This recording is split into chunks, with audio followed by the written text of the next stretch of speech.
পূজার ছুটির পর চাকসু নির্বাচন ঘিরে প্রচার প্রচারণায় মুখর চট্টগ্রাম বিশ্ববিদ্যালয় ক্যাম্পাস। একে অপরকে পরিচয় করিয়ে দিচ্ছেন দুই প্রধান প্রতিদ্বন্দ্বী প্যানেল, ছাত্রদল ও ছাত্র শিবিরের ভিপি প্রার্থী।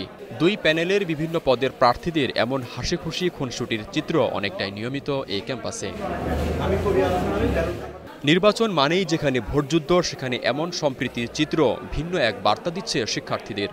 বিভিন্ন ক্যাম্পাসে ভোট ঘিরে যেখানে ট্যাগিং আর দোষারোপের নোংরা রাজনীতি চলে, সেখানে ব্যতিক্রম চট্টগ্রাম বিশ্ববিদ্যালয়। নির্বাচনের পরেও এ সৌহার্দ্য বজায় থাকবে এমন প্রত্যাশা শিক্ষার্থীদের।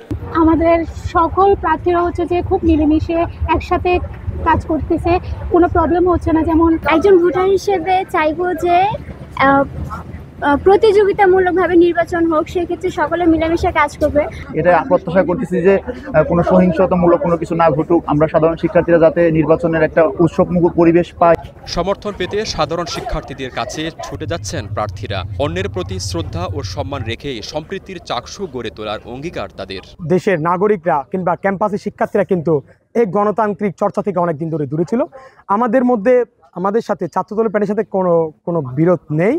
আমরা আমাদের যে মতাদর্শ, আমাদের কাজ নিয়ে আমরা এগিয়ে যেতে চাই, তারা তাদের কাজ নিয়ে এগিয়ে যাবে। ছাত্র সংসদ প্রতিষ্ঠার মাধ্যমে বা ছাত্র সংসদ নির্বাচনের এই মাধ্যমে এমন একটা সম্পর্ক তৈরি হলো, যার মাধ্যমে আমরা মনে করি যে যারাই নির্বাচিত হয়ে আসবে তাদেরকে সকল পক্ষ সহযোগিতা করবে।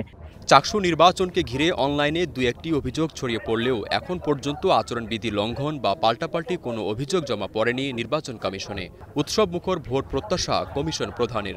আমরা চাই যে সুস্থ ধারায় বিশ্ববিদ্যালয়ের ভোটিং প্যাটার্নটা ফিরে আসুক। আমরা চাই যে আমাদের শিক্ষার্থীরা যারা বিগত দিনে কোনো ভোট দেওয়ার অভিজ্ঞতা নাই, তারা যেন প্রথম ভোটটা দিয়ে নিজেরা স্যাটিসফাই হয়ে যেন যাইতে পারে।